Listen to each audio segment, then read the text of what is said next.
I first discovered Chuck Palahniuk in 1996. That was the year that his novel Fight Club came out. I hadn't read anything about him. I hadn't read anything about the book. I just saw it on the bookshelf in a bookstore. I was drawn by the title, by the book design. The book jacket copy captivated me.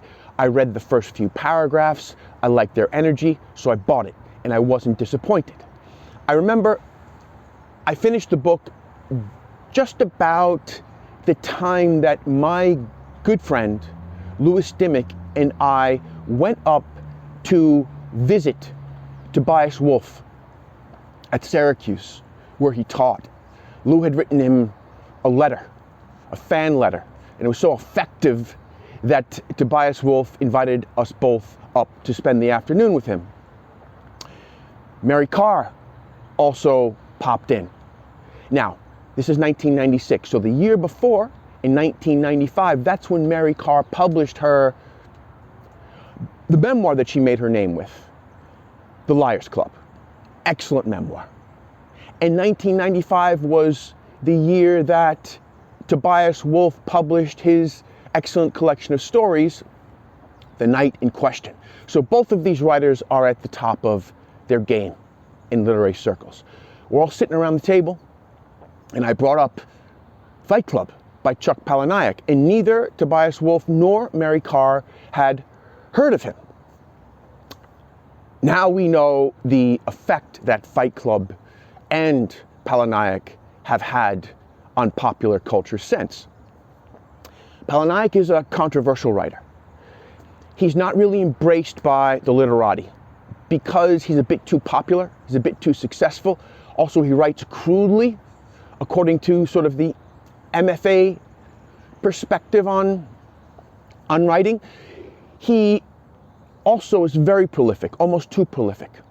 It's difficult to keep up with him or keep up with his production of books. He was formed in journalism, not in creative writing. And this informed his way of writing fiction, which I think all writers can learn from. In 2018, he did his first podcast with Joe Rogan. And it's worth seeing the podcast from beginning to end. In this video, I'm just going to take excerpts from the parts of that podcast in which he talks about his writing technique. So let's get right into it. If it's fair to say, it seems like your writing, like one of the ways you collect data is almost like you're reporting on these people, like you're collecting real life interactions between people and real life characteristics, and then you incorporate them into fiction. Exactly. That's fair to say? My degree is journalism. I have no idea how to be with people, so I need to introduce a topic and see if it resonates, and then get everybody's take on these common experiences, and then pick the very best one. So in a way, basically what I'm doing is kind of an ongoing field study that becomes whatever my next book is. So, Chuck Palahniuk, like a journalist, goes out into the world to get people's take. He picks their brains.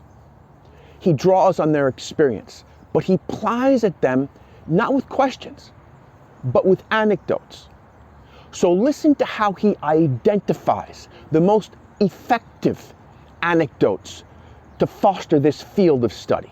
You know, one really good test is if you can take it to a party and you can tell a very small part of it, as much of it as you know at that point, and people will vie for a chance to relate some aspect of their life that is very much like that, but an even more extreme example of that. So in a way, they're fleshing out your theme with parts of their own lives. And so you find yourself drawing from the experience of dozens or hundreds or thousands of people. And at the same time, you're beta testing it. You're kind of taking it on the road, and you're seeing that it's an idea that resonates with a huge number of people, that everyone can relate to it. This reminds me of how in my self-revelatory or memoir writing classes, how I identify work with potential. If I read a memory or an experience that sparks in me the urge to tell a similar, relatable story that happened to me, to the writer, well, that's the beta test that I am reading something with universal appeal. Now, listen to how Palahniuk draws this idea out to its most productive extreme. Or sometimes I just go to the party and I listen to hear somebody tell that personal anecdote that does evoke all those other anecdotes. Because a great anecdote doesn't leave people speechless. It leaves them competing to tell a better version of the same thing. And that's when a real writer just starts realizing, okay, there's a pattern. And that can be turned into something really big. So, if the writing on the page stirs up this urge to compete in the reader, then we have produced excitement in the reader. We have achieved what we're after. We've created that magic. We've made that connection. That, I think, is the something big that Palahniuk is talking about.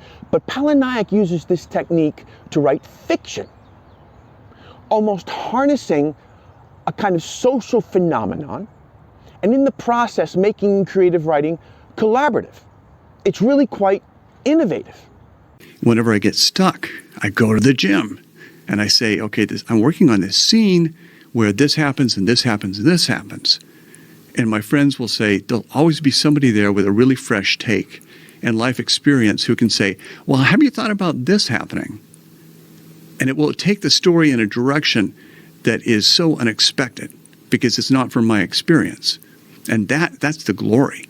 And they feel like they've contributed. They're so happy. And I'm happy to spend time among people. And I'm happy to have the story complete in a way that I never, ever could have anticipated. He almost takes writing out of the realm of the personal. Instead of being an autor, he's more, as Rogan points out at the start of the interview, more of a collector of experiences with universal appeal. And then he asks those he's culled from how this compilation of experiences might veer off in a surprising way. So like a journalist, he's got his ear to the streets. There's nothing bookish or effete or masturbatory about this way of writing. What comes next might seem like an aside, but not really, because he's talking about how his work is more received or tuned into rather than invented or created.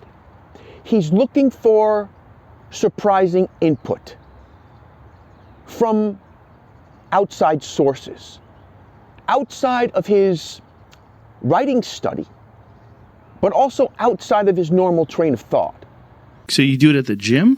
Yeah, the gym is really great because you're around people and you have these recoveries between sets, so you have a little time to talk. And at the same time, you have, during the exercise itself, you have time to think. And so it paces the talking versus the thinking. And it's also kind of highly oxygenated and it's physically active. And your mind is kind of, your mind is not engaged with something else. Your mind is kind of disengaged like it is while you're taking a shower. Yeah, a lot of people like to walk. They like to read a little bit of it, and then walk and bring a recorder or their phone to record on. I think probably along the same lines. Charles Dickens walked somewhere between 12 and 20 miles a day as he wrote. Whoa. And the Lakeland poets walked constantly. I mean, walking is a big part of writing. Anything physical, right? Like anything where you're forcing your body to move, forcing the blood to flow. And also mindless. So it allows your mind to wander. So just that idea of disengaging the mind, of interrupting our train of thought with conversation or with bursts of repetitive exercise, a kind of mindless concentration, similar to meditation. I think that's how we tap into our subconscious. It's when the voices buried deep within us begin to speak to us. It reminds me of that idea that I first read about in The Varieties of Religious Experience by William James, where he writes how the divine communicates to us through the subconscious.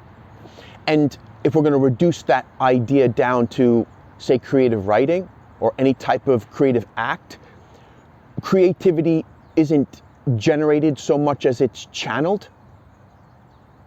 Okay, so now in this next clip, Palahniuk returns to how he curates all of this material that he's compiled through the exchange of anecdotes and through reflecting on it with a disengaged, oxygenated mind.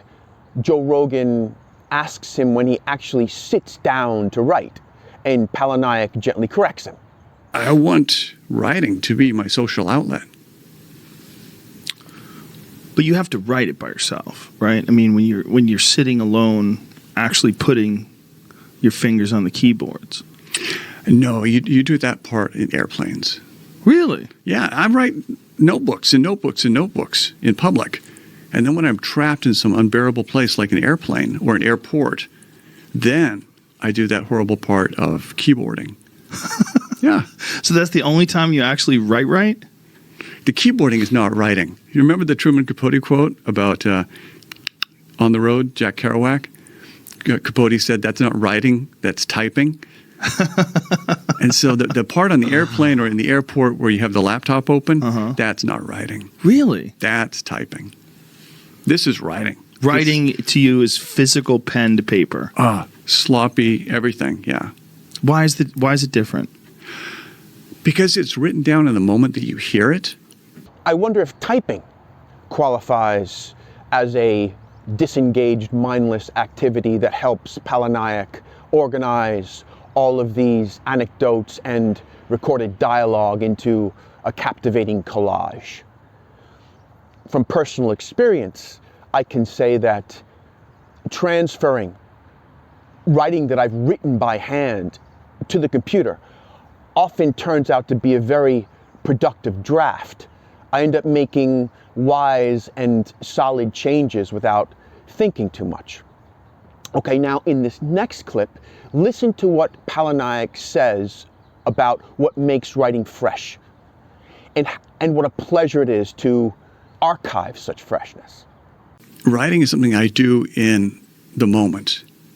Somebody says something insightful, something really bright, something phrased just wrong so that it's suddenly really fresh, and I want to be able to write it down in that moment so that when I do have to go to the boring part with a keyboard, I have got so much wonderful fresh stuff that it makes the keyboarding part fun because it allows me to sort of archive and to curate, preserve these fantastically bright things that were said by so many different people. So what does he mean by just wrong? Well, let me give you a couple of examples of what I think he means. The other day, my good friend Glenn Stout, an excellent editor and writer too, told me about how he asked his 3 or 4-year-old granddaughter, who had just ridden a roller coaster for the first time, if she had fun. And she responded, "I had fun, but my stomach didn't." It's just off, it's just wrong, but it's perfect.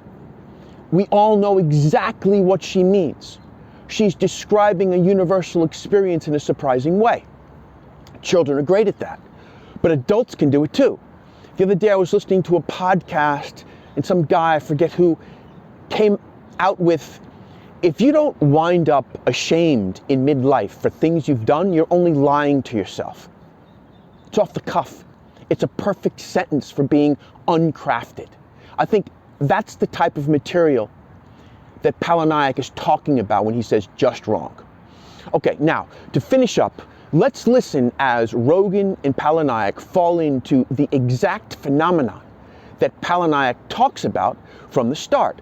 Rogan and Palahniuk exchange anecdotes. We have these bidet toilet things that have a little button on the wall. You press it, it shoots hot water up your ass.